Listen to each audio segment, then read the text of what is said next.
Looks like we're live. Great. Well, thanks everyone for joining us today. Andrew, again, thank you for everything you're doing within the industry. Craft Beer Professionals has been an incredible platform for so many of us, from the brewing standpoint all the way to industry friends, partnerships, and just the way we can communicate with you. Appreciate it so much. So today, really excited to talk with everybody about data and the cost of lost beer and using data-driven tools to maximize taproom draft profits. So today we're going to be discussing best practices, ideas, tactics that will help your draft system be as efficient as possible. And with us today, I'll let, we'll get into introductions here, but I'm John Childress. I work with BarTrack. I serve as the Director of Brewery Partnerships, and I'll let Ian go into this all the way to RJ, and then finally Austin, let everyone introduce themselves. Yeah, my name's Ian Purcell. I oversee our client success department over here at BarTrack, which is basically the consulting and interaction that we have with the data that's coming across from our technology and making sure that our customers understand it and know how to use it. Awesome. I'm RJ Joos. I'm the general manager for Golden Road Brewing Sacramento. Golden Road's been around since 2011. We currently have 5 locations, 4 in Southern California, 1 up north. We started off as a small 15-barrel system, just, doing passion projects, and turned into a 350,000 barrel year monster. So happy to be part of that family. My name's Austin. I'm with Apocalypse Ale Works. Our soft opening was 12/12/12. So I guess 10 years ago yesterday, our soft opening was on the Mayan apocalypse, which led to our namesake. We officially opened in February 2013. We're one location in a small suburban Virginia town called Forest, which is in between Roanoke and Lynchburg. We were the 43rd brewery in the state. Now there's about 400. Don't quote me on that number, but it always goes up and down from about there. Initially, we were a 1,500 barrel system, 15-barrel brew house, and had 4 taps in the tap room. But honestly, things were things were way too easy early on, I would say. Within 2 years of opening, we doubled our capacity. So we're a 3,000 barrel system now. Have a packaging line. We're distributed across the state, and now we've added 26 taps. So we're up to 30, which is a little bit different than 4. And we do all of that with 2 full-time employees. And if that wasn't enough, we also just recently opened up a sister business directly next door, which is a winery and cidery. So we got a little bit going on. A lot on your plate. So everyone's wearing a lot of hats, it sounds like. That's incredible. So that kind of leads us into our first topic of conversation. Obviously, so much has changed in just, I'd say, the past couple of years. If you can imagine, prior to 2020, I would say that technology was certainly being used across the industry. But I think from the way everyone had to pivot during 2020 and the different technologies that came to everyone's plates, whether you had to learn a point of sale system, brewery system management systems, inventory management systems, I think everything has completely changed. So with that being said, there's technology everywhere now. When it comes to the taproom itself, what would you say are some of the biggest challenges or roadblocks when it comes to possibly understanding maybe draft quality and efficiency, or even managing loss? And to kind of segment off that, what have you done in the past to try and understand or remediate some of these challenges? I'll start with you, RJ. All right. Well, back in the day, how we do things is, we would know when we were getting our orders in. We always get invoices, of course, from our distributors. And so I'm able to track my kegs coming in, and then I see kind of how fast they run out. But really, to get a true metric, my only real tool was running a product mix and seeing like, hey, within these 2 weeks, I sold 80 20-ounce pours of this beer. And I know, in my barrels, I'm able to get 120 pours out of it. And then I'm going, hey, where's the rest of my beer? There's a lot more loss whenever you don't have visibility. Having to do the old school, pick up kegs and shake them. And it was definitely a chore. You had to do a lot more math than nowadays. Thankfully, there's a lot of cool software coming out that helps us measure those metrics and allows us to have a lot more realistic viewpoint and better visibility just on our business. Awesome. Yeah, thank you for that. Austin, feel free to elaborate on that as well when it comes to, some of the challenges you face from a quality standpoint or efficiency. What are a few technologies you use currently, and then how are you kind of remediating some of these challenges? Yeah, I think to fully get a picture of this first, it's a good time to talk about like staffing, right? We're already obviously understaffed. I said I had 2 full-time employees. Of course, I have some part-time, but nationwide, the labor market's a little crazy right now. It's really since the pandemic, excuse me, pay rates are increasing. And then whether it's because more breweries are around or whatever the case may be, general availability of experienced bartenders as well. I would say it's difficult. It's more difficult than it's ever been to get good ones and to retain them. So, I'm fairly busy. I have 2 kids under 3, and I can't be nearly as present as I used to be on site in our tap room. So I put a lot of trust in my staff. And thankfully, I don't have a lot of turnover. But it's still a lot of responsibility for the guys I have working behind the bar. So, previously, to build off what RJ was saying, I did audits, so they were a little complicated, right? Sometimes, we were a little more old school, I guess. So I would pull TTB reports and then pull ABC reports and kind of look at the difference there. I would go as far to audit bartenders by looking at their average tip percentages and seeing if that was out of line. But even with average tip percentage reports, it's still kind of he said, she said. It's a data point. It's not hard empirical data that you can really rely on. Who's to say if they made a 50% tip that they were giving away beer? Maybe it was excellent service. And unless you have the time and patience to go through camera data, and I'll tell you, I don't. Been there, done that. Nobody has time for that. It was difficult, and frankly, it's an inexact science, but the margins in the tap room were great. So for a time there, it didn't really matter as much, for us personally. I did build in comp beers like with my staff and told them, they could reward regulars. But that was just to encourage them to put it in the system. As long as they were putting it in the system, that was my main worry. We had to try to retrain their habits a little bit in that regard. And honestly, I thought I had it under reasonable control pre-pandemic. And then the pandemic happened and everything kind of went to hell, whether that's increased costs, generally speaking, or because the tap room was in a lot of ways closed down or was closed down for people to actually drink beer in here. We had owners picking up shifts. And when you have owners picking up shifts, some of them don't play by the SOPs that you put forth for your employees. So people playing by different games. So all of that being said, it's difficult, and it's more difficult than it's ever been right now. And you cannot put enough emphasis on your margins and your efficiencies right now.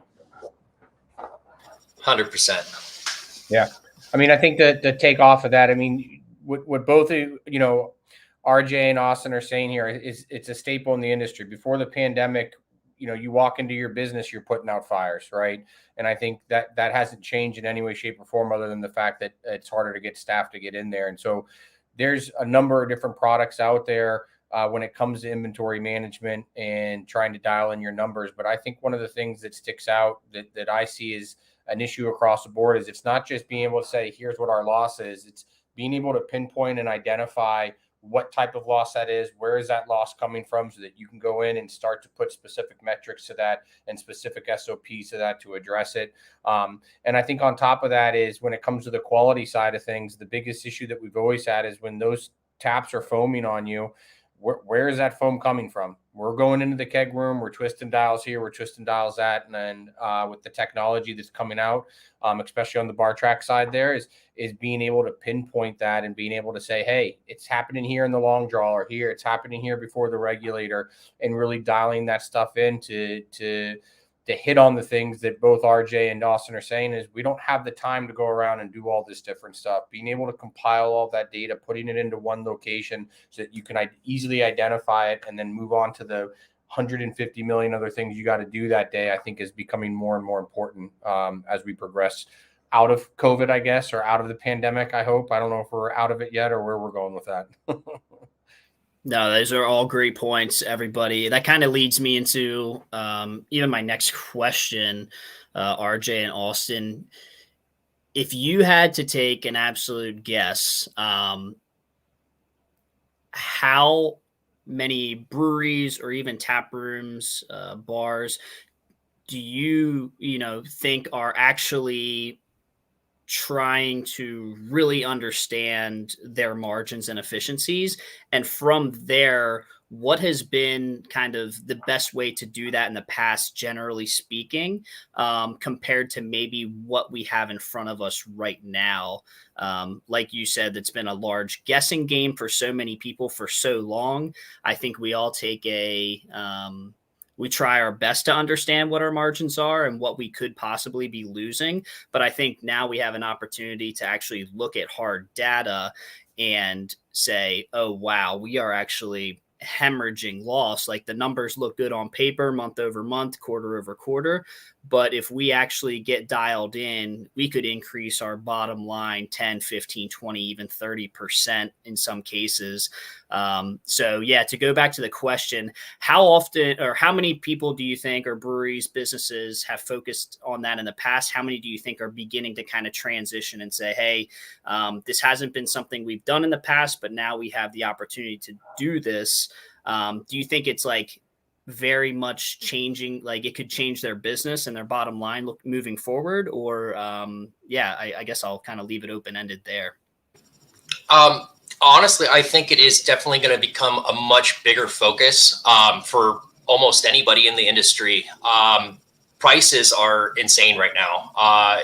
Personally, we're functioning more as a tap room, and we have to, order from distributors just like everybody else. And month after month, we're seeing distributor prices increase. We're seeing, shipping costs increase. We're having packaging costs increase, and all around it, it's expensive.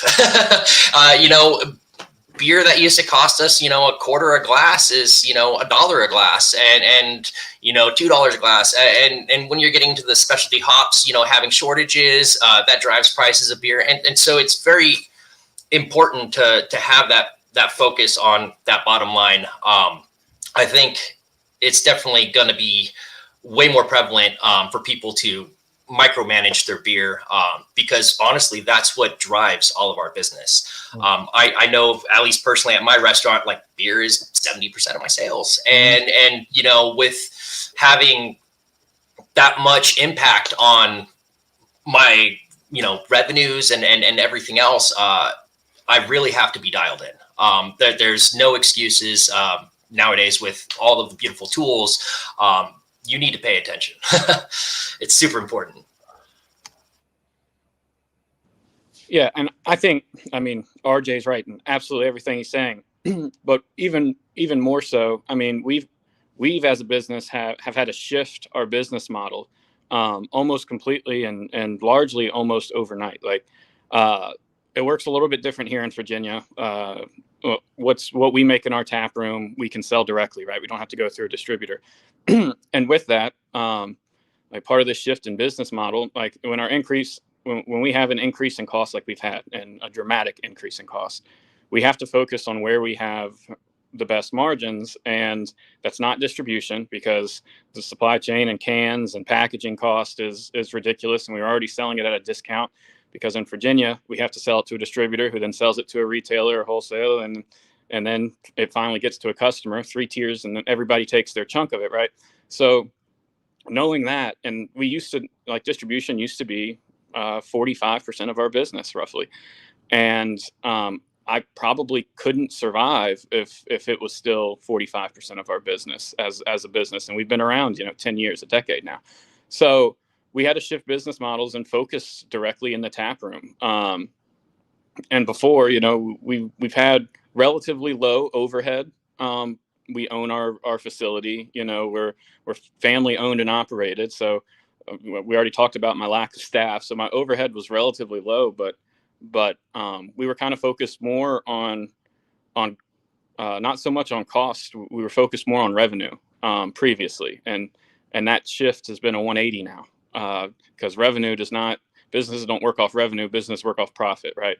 So we had to focus on the tap room, and we all had to tighten our belts without decreasing the general quality of your product, and that's tough to do. And then when I add in the fact that I'm in a suburban area and Virginia, which is relatively price sensitive, everybody's first reaction is, well, why don't you just raise the price? Well, yeah, that's an idea, and it's not that simple, right? I mean, who wants to go out for a $10 pint of beer nowadays? Right. Like, I mean, honestly, it's scary because it feels like it's going to be at that point before we even know it. Yeah, we're definitely not far away at this point. And when we first opened, a pint of beer was $5, right? Like, that's what we charged. And now I can't even, how much money did we lose back then, right? No, it's crazy. And there's only so much of that you can pass on to the customer. So there's only one other way to fix that, and that's becoming as efficient as you can and tightening your belt, not sacrificing quality, and hoping that you get more people in the door. Yeah, I mean, they're all great points. And speaking, I was, as a former restaurant owner, it's easy to become complacent in your business. It's easy to get accustomed to, well, as long as we're making this amount per week, per month, we're good to go. And I think being busy tends to hide your inefficiencies, right? And if there's anything that COVID taught us, it's that once that business goes away, the blinds come off, and you start to see where all these inefficiencies are, and you have to go in and make those adjustments. And you got to pivot, you got to make changes, and you got to be able to adapt to what's going on around you. But to both your points there, what it does is it makes you dive in and start to identify where those numbers are. And from the restaurant point of view, there's a lot of jealousy of the breweries, because your margins on your beer are a lot better than the margins that we were able to get there, right? But I think that's one of the reasons from the BarTrack's perspective why I love working with breweries is especially that your margins on those are not going to get any better off those draft handles. And if you can dive in there and make some minor adjustments and really start to identify utilizing data and identifying where your problems are, and it comes from the efforts. You can listen, reports can show you where things are wrong. You don't go in there and make adjustments and fix them. Nothing's going to change, right? But being able to have that data and that insight as a brewery, making some of those minor adjustments carries a lot more weight because of the margins that you have off those tap handles, and you can fix a lot of your issues and put a quick ROI and a lot of money back into the business just by focusing there on a few things and a few SOP changes. Yeah, and I don't really want to belabor this point, and I don't want to come off as pessimistic and doom or gloom, but I mean, if you aren't focusing on these things now, I don't know how you're alive, but if you are, you better start. You better start, because I'm not saying the sky's falling, but we got to get ahead of this thing before it does. 100%. Oh yeah, amazing points, everybody. So would you say there's certainly a competitive advantage to tracking this and becoming, like you said, tighten your belts, if you will, because I believe I go into some tap rooms and I do see, you're able to understand almost immediately, like, hey, there's foamy beers here. I can tell, like, this person's just dumping beer and XYZ. But what is shocking to me is I go into some places, tap rooms that I've gone into for years. And now, again, I am seeing $8.50 pints, $11 pints, $12 pints, of course. But some of the conversations I'm having with people is like, hey, if we actually did have a technology to understand where our loss is coming from, we can actually, one, lower our prices possibly, or we know that we can keep them the same while our competitors are forced to increase their pricing. Could you I know you touched on it a little bit, Austin, but RJ, feel free to kind of talk on that and, in the sense of like a future competitive advantage to being as efficient as possible. Oh, well, 100%. I mean, as Austin was saying, I mean, we're playing a game of pennies per dollar. Profitability in restaurants is known for being very low. It's just kind of the industry.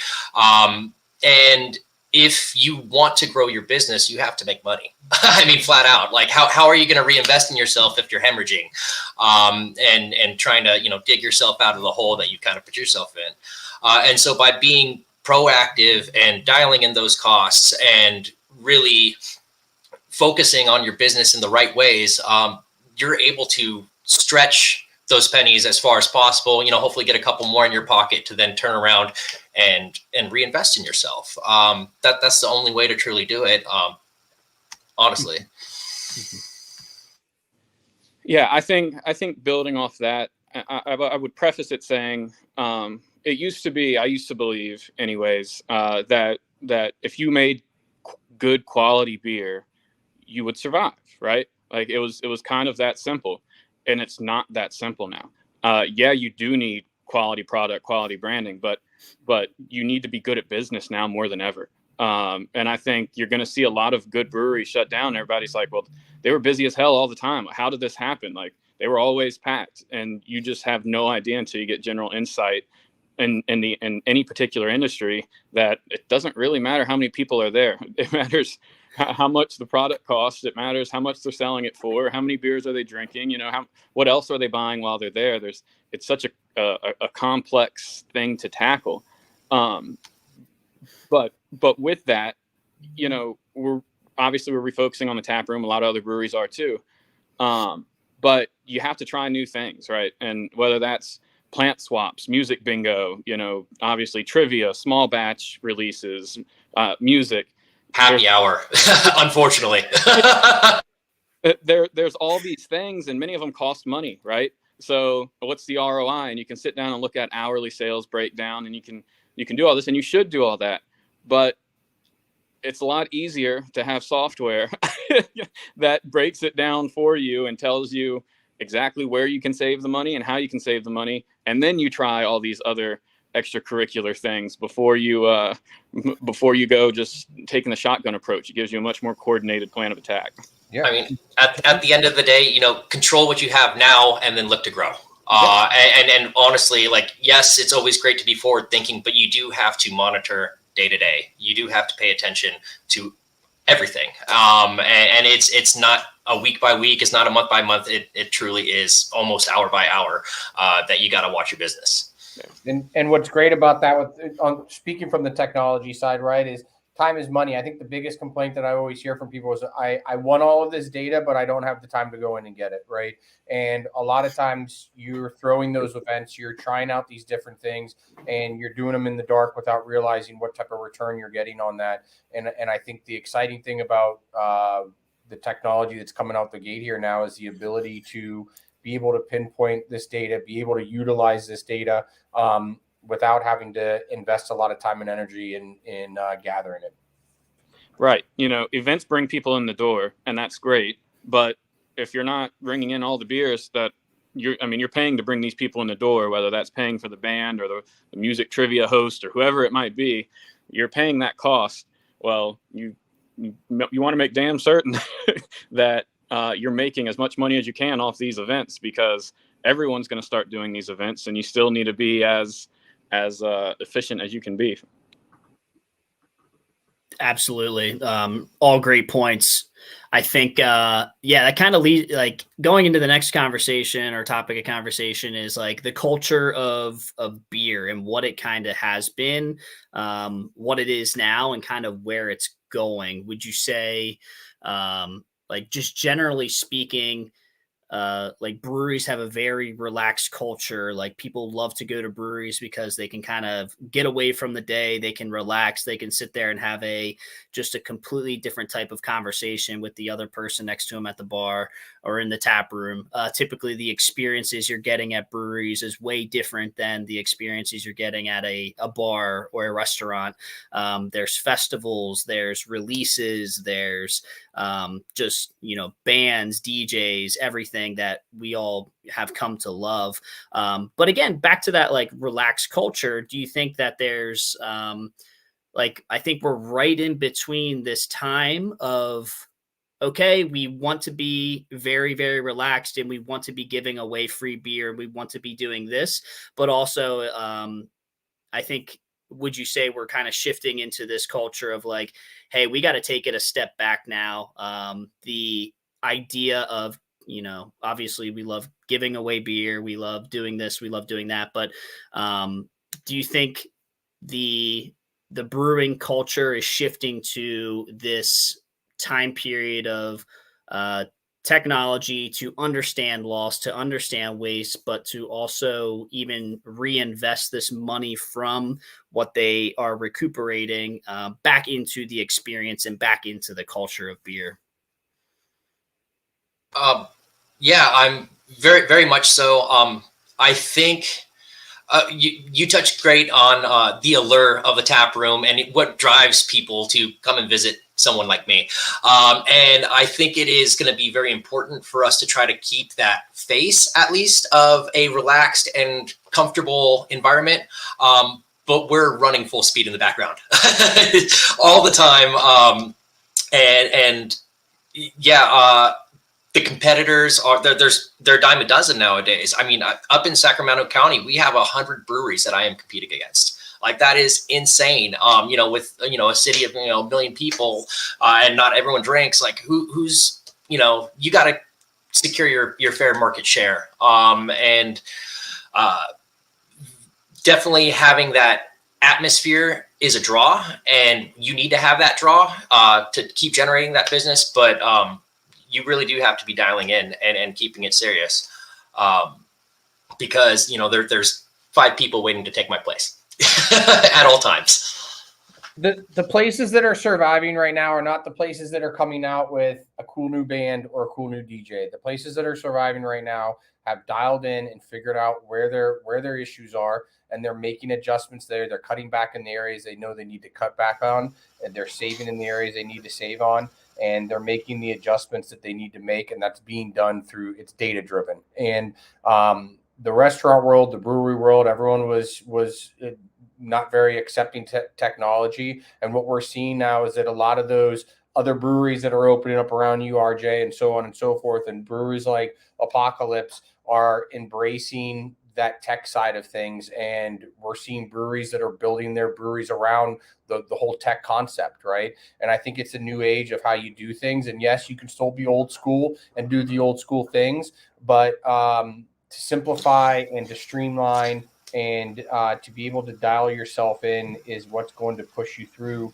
times like this. And then if you can continue those processes, even when it starts to blossom and everything's looking great again, if you have those SOPs in place and that consistency, and you're managing your business the same way time and time again through the good times and the bad times, you're only going to make that much more money and be more successful as you move forward. I mean, the word on everybody's tongue has been innovation for the past couple of years. Innovation is what's driving the market, whether it's innovation in your beer styles and your flavor profiles and trying to do something new and creative to get people excited about your brand, or, innovating on just your approach to the business side. And definitely the data-driven is necessary. Yeah, I think both these guys have made excellent points. And innovation's a funny thing, right? I mean, you can be a hype brewery, but which is cool. There's nothing wrong with the smoothie beers, with seltzers. If you embrace the seltzers, which you should from a profitability standpoint, that's a whole. I feel attacked. Hazy IPAs, all these things that are like, I guess that was 3 years ago now, but innovation is fine. But a lot of times innovation costs extra money, whether that's hop contracts or or smoothie machines or whatever. Or even the marketing behind pushing these innovations. You know, everything. Yeah. Everything's expensive. So you have to use innovation in other ways, like whether that's serving size, you know, reinforcing rather profit per ounce. You know, be creative. If people are afraid, you know, that you're afraid to raise it from a $6 to $7 product, well, give them a 14-ounce glass instead of a 16-ounce glass. A lot of people aren't going to notice that initial difference, and you're saving 2 ounces. And you might sit there and be like, well, what the hell does 2 ounces matter in the scheme of things per beer? Well, I'd encourage you to go extrapolate the sales data that you have and multiply that 2 ounces by how many beers you pour, and then tell me it doesn't matter. Plug BarTrack. Yeah, I've been seeing a shift of people going to half pours. Honestly, in the draft rooms, you know, 8 ounces, 10-ounce pours are becoming commonplace, and I do see that as being a way to keep things more cost effective for the customer. Because, you know, if they're looking at a beer menu, $5 is a lot more appealing than 8, 9, 10. And that's what they're going to be going for. They're going for the deal, whether it's truly a deal or not. It looks like a deal. That's all that matters. No, that's hilarious. No, amazing points, but that's incredible. So what do you think, like when it comes to tools right now, what are you currently using inside your tap room to help you make to help your decision making with, let's say, forecasting, pricing?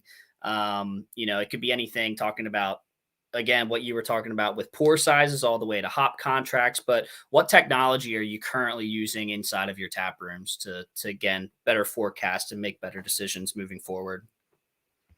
So, I personally feel very lucky that we got to join the BarTrack team about 3 months ago, because honestly, it has been such a game changer. I have all my beautiful metrics in one place. I can honestly, with this one technology, micromanage my brewery and not have it take me all day to generate the data that I need to make my decisions. The ability to troubleshoot from BarTrack, because BarTrack's great. It shows, foaming. It shows how much beer is going through your taps. It's showing what your pour cost per day is on each of your barrels. It's showing you, how many sales are associated with how many pours are going out. And so you can see any kind of discrepancies. It has inventory tracking where you can set par levels and remind yourself to stay on top of, having your product. It has been a true game changer for me. So I'm very thankful to these guys for, helping me, because when we first started, for instance, my efficiency was at like about 70%.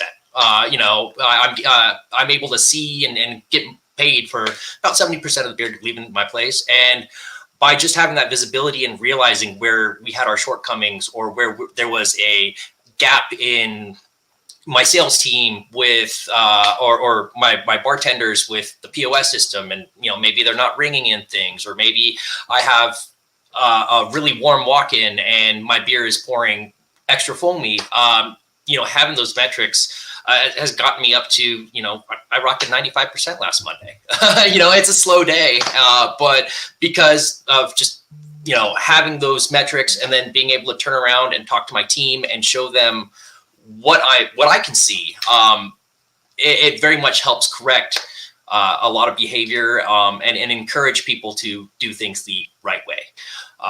And that's what I really, really have been enjoying with BarTrack. It's harder to be efficient on the slower days, RJ. That's where you tend to see the most loss. So exactly. So that 95% on a very slow Monday was beautiful, and that's like amount sold plus factoring in, my shift beers for my team, on the comp tab. And I knew where 95% of my beer went that day. That's pretty awesome. That is awesome. First of all, 95% is insane. So kudos to you for that. Thank you. Ian's been teasing me the whole time, because whenever he came out the gate, I was like, I want to be at 90%. Like, I don't care. I need to be at 90%. And he's like, you're crazy. You're crazy. Let's go to 80%. I'm like, nope. Go big or go home. You have to. I hover in the 90s, and then one time I got a bartender that was 101%, and I'm like, well, wait, something else going on. So that led to another unique issue that I had to troubleshoot, which from a business good, but it's not. It's still a problem that needs to be addressed, right? If you're having above 100%, they adjusted their behaviors, but maybe a little bit too well. Overcompensation, as we like to call it. Yeah, but playing off that, the biggest thing I think for me and my staff here is just accountability, right? And for me to be able to print out a BarTrack report and put it in the tip checks that I write to my staff, so not only am I holding them accountable, but it's a game. It's not, everybody in the staff, they're all trying to beat everybody else's number, and you can incentivize that from a business standpoint too, right? And it makes it fun. You try not to use it as doom and gloom, obviously, but it really does in some ways boost team morale, which was kind of at an all-time low, if I'm being transparent, with all the stress that's going on right now in our industry. Everyone wants to celebrate the successes along with you. So yes, I'm happy, but me turning around and telling my bartenders, hey, amazing job. Like, yeah. look at how great you guys did. It really encourages them to maintain that beautiful behavior. And they're so to be recognized. Yeah. And something that I'll add in there too is I think it's very important that sometimes gets overlooked is get yourself a good POS system. A lot of these breweries get caught up with starting with a basic level POS, and I don't want to put names out there to rub anyone down. You have to grow as you're starting to grow. You have to make that leap and get into a new age POS system that's going to give you so much more functionality. It's going to allow you to run your business better. Don't get caught up in that where you don't feel you're nervous about making that change, or you might get a little bit of good credit card processing here, so on and so forth. A good POS system is going to allow you to be a good a good business, and getting stuck with the outdated stuff can end up causing more damage than good. 100%. I mean, we switched over to Toast about 3 years ago. And that was, kind of step one of the game changer that allowed us to have full on reports and product mixes to an extent, not nearly as in depth as BarTrack is doing for us, but it at least gave me a better understanding. And then the fact that there's now extra technology to partner with Toast and other POS options, it really, really makes a huge difference. Yeah. And to be transparent, like when we first opened 10 years ago, we had a notebook. Mm-hmm. We had a notebook and a credit card processing machine and a cash box. And then, we went through a couple other POSs and that had their share of issues, because most of them at the time, they weren't built for breweries. They were restaurants. And there was not much cohesion there, between the systems, especially if you're into the data side of things. So we use Arrive now, and it's great. The breakdown, I mean, they can give you hourly breakdowns. The amount of data that you can get from Arrive, even before BarTrack came around, and that integration was really game changing for us. I mean, I'm a econ guy. That's what I went to school for to begin with, and I like numbers. And the way that they can show you the numbers, but not only that, now you can explain your numbers a little bit better than you could in the past. So yeah, you really need a marriage between the two. And there's so many POSs that do so much more now than just ring in your beer, whether that's mobile, like the mobile side of things, or even something as simple as closing out a tab from your phone, like the ability to do that. If you have another person waiting in line just to close out a tab, that's somebody else you could be pouring a beer.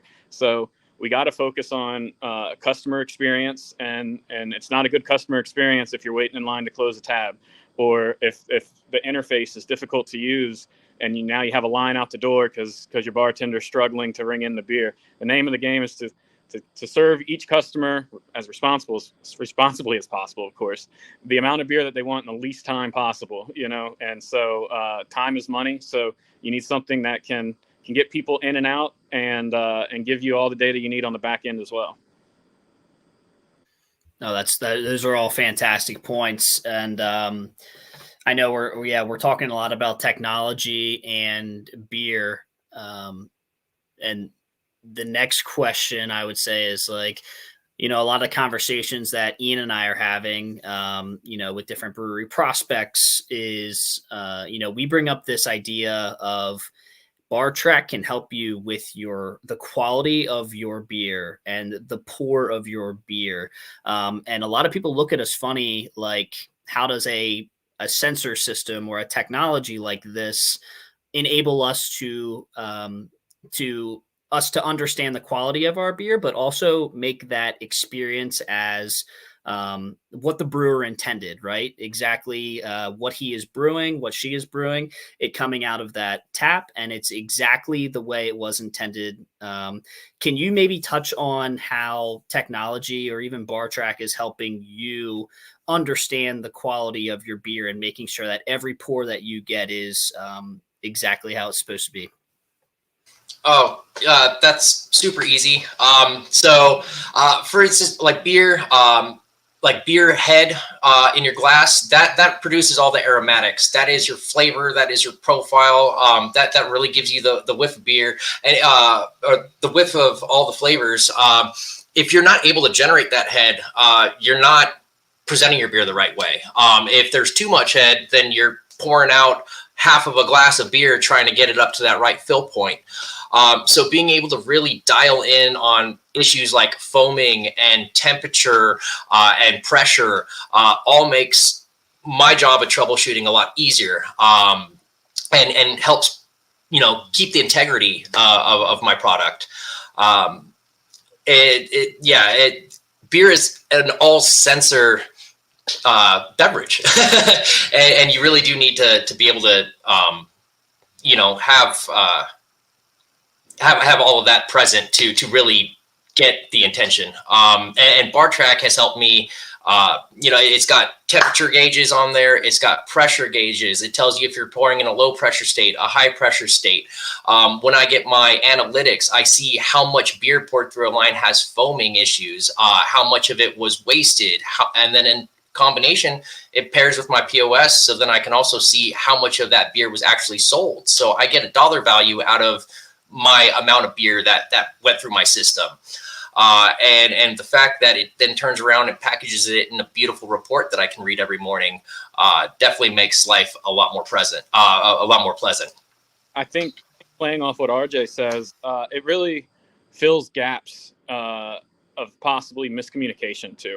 I mean, if I have a bartender that works on a Tuesday, and let's say they only work on Tuesday, and the way my schedule is, if I have to handle production and I'm not here when they come in at 5:30, and then they had a bad pouring experience with one draft line in particular for whatever reason, and I don't know until the following Tuesday when they come in or something like that, like you would like to think that you're going to get a text message or something of that, or a note, but that doesn't always happen, right? So now you have a fall safe, you have a parachute to say, okay, if the bartender didn't tell me there was an issue, if I wasn't on site that day, now I know what's going on, even when I don't. In some cases, they might not notice a little bit extra foam, but now I get it in my report at the end of every day. And the ability to not only have consistent amount of head on every beer, but the ability to make sure they're all carbonated at the exact, I shouldn't say exact, I guess, but every line is pouring exactly how it should. And it's really invaluable. You want your beer served, especially if you're distributed at other restaurants, right? And the way it works in Virginia is these restaurants, the distributor is in charge of cleaning their lines. Well, the last thing you want is for your beer drank 2 miles down the road, they had a better drinking experience there than they did at the source of the beer where it was brewed, right? So it's more important now than ever that you maintain the cleanliness of the lines, but your CO2's all right, just across the board. It's the experience that the brewer had intended from the get-go. Yep. And I was going to say, I love the fact that, BarTrack does also keep track of when you clean your lines. So, personally, I like to have my beer lines cleaned every 2 weeks to make sure that everything's staying crisp and clean. And the ability to schedule line cleanings, and even just when I'm viewing a beer, having a little notification up in the top right saying, hey, look, you're at 12 days. You might want to make sure that you have a line cleaning coming to keep that quality up, is a wonderful reminder and has definitely helped me out. And before we had that, I felt like we were pretty good with our line cleanings, right? But if I put the same beer on that same line, I wasn't as diligent as making sure that line was constantly clean, because, we have a fair amount of flagships. So if the same beer was going on that line, it wasn't every 2 weeks, like you said. It could have been 3, could have been 4, because at the time, I wasn't as educated as what we are now. And before, I was like, I have to train my staff to be Cicerone or whatever else, so they understand the importance of this stuff. Well, BarTrack mitigates a lot of that necessity because you can take that accountability on yourself from a managing perspective. And it's crazy to me that I'll say this about the industry. The one thing that's consistent about the industry is draft systems are very inconsistent. And there is so much effort that goes into producing and creating whatever beverage it is, that sour, that lager, that IPA, whatever the case may be. And then you take all that time and effort and you pour it through a draft system that isn't balanced or isn't set up correctly.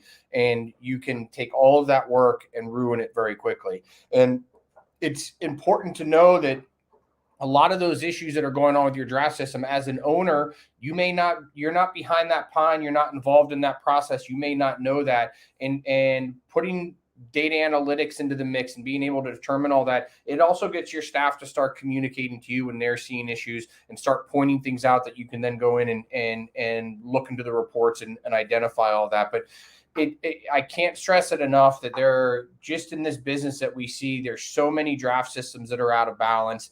And what's important about that on the back end is being able to look at a report that can segment that waste so that you can start to say, hey, line 7's jacked up and we're losing $1,300 a month and it's going to cost us $600 to fix this.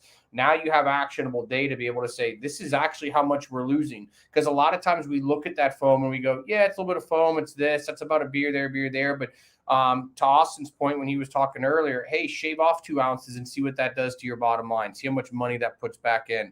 Let me tell you something. People are losing thousands, tens of thousands of dollars monthly due to draft system imbalances, and it's because they're not aware. I got a little bit of foam in here, but they're not aware of what that actually is costing their business. And going in there and seeing that and being able to identify that and put a dollar amount to it, we've seen people go in and redo their entire draft systems because they realized that they could get an ROI on that within the first month to 2 months based on the loss that they were seeing. And not only that, it's also given me confidence to install like side pool faucets, right?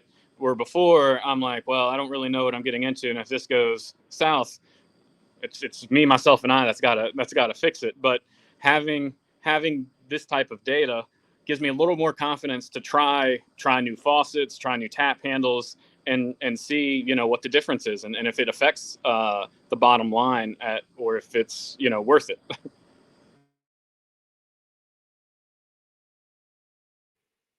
No, that's incredible. Thank you guys, everyone, for those insights. I'll probably begin to wrap up, but if you had to offer any advice on dialing in your draft system into understanding data better, what are some of the steps that you've taken, and how has it been rewarding to you in the past couple of months or years?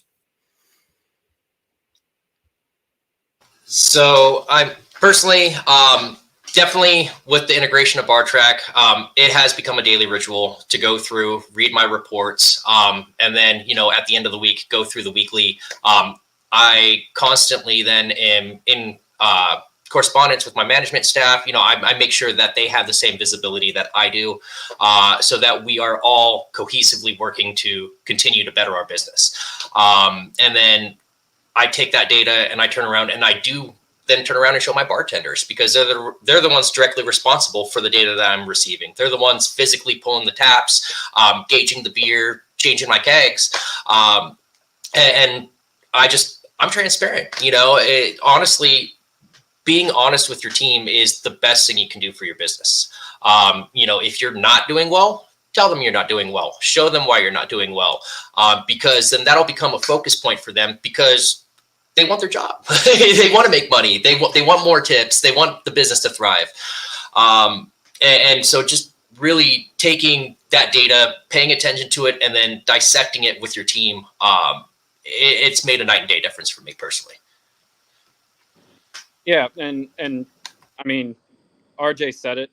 It's one of those things. Like, I thought initially my staff was going to be against being micromanaged, so to speak. I thought it was going to raise some red flags, and honestly, it was a complete 180 from that.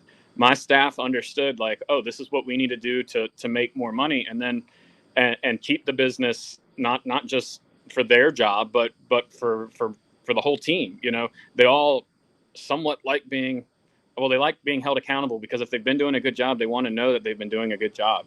And maybe it speaks to me, and I didn't tell them before that they were doing a good job enough, because I just thought that was the bottom line, you know. But it really makes you value your employees more, and it makes you value your team, and it really did wonders for the camaraderie. And it's weird, because I thought we was going to have the opposite effect. I really thought that they're going to think Big Brother's always watching, and they're going to be paranoid, and it'll hurt morale. And it couldn't be further from the truth. It makes everybody.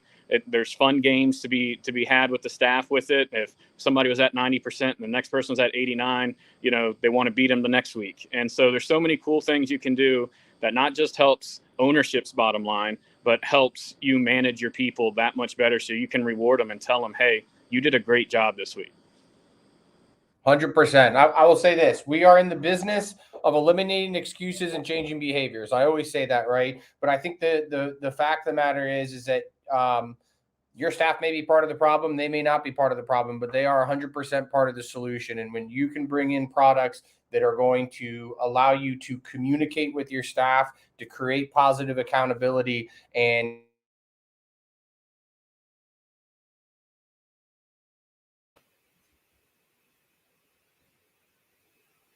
Did we lose Ian? Is he frozen, or is it just me? I think Ian's frozen. Oh, he's back. Oh, there he is. Yeah. Sorry. That was trippy, Ian. Didn't mean to dip out on there for a second. Oh no, I was like, I'm lost these last 10 minutes without you. Well, What do I do now? But it's positive accountability, and it's being able to communicate with your staff, and when you can bring them in and make them a part of that process, as opposed to just putting everyone in a room and going, hey, we lost 3 kegs this week or this month, you guys have to do a better job. Well, did you lose 3 kegs, or was that because there was foaming issues on line 7, or you have a long draw and you're flushing out a bunch of beer during a line cleaning? Being able to segment stuff and plug it in there, and so that you're not pointing the finger at the wrong people, and you're being able to positively address issues, I think is extremely important. And then 2, I will say this: get yourself a good POS. You got to take the time to invest into it. You got to take the time to set something up so that it's correct, and don't put off working on your draft systems. It may seem like it's an expensive thing to do, but putting the time and energy into building your draft system and maintaining it properly.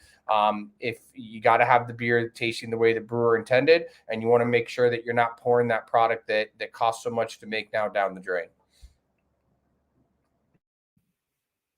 Awesome.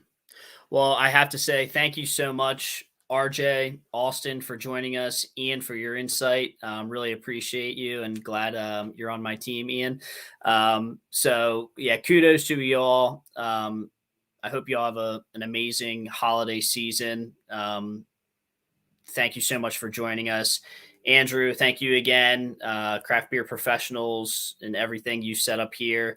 If there's anything anyone ever wants to communicate with us about in the future, feel free to find us BarTrack.beer, and make sure you go out and drink Mango Cart at your local establishment. And if you're in Virginia, make sure you're picking up 4-packs or kegs of Apocalypse. Bobby Dazzler. Yeah. And thank you all so much again. Really appreciate everybody here.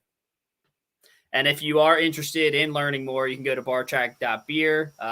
Obviously, go to the websites of these phenomenal producers at Apocalypse and Golden Road, or you can hit me up directly, john.childress at BarTrack.beer. But yeah, thank you all again so much. And I'm sure hopefully I'll be talking to all of y'all again soon. Hey, thank you. Thank you so much. Appreciate you guys. Yeah, cheers, everyone. Cheers. See you later.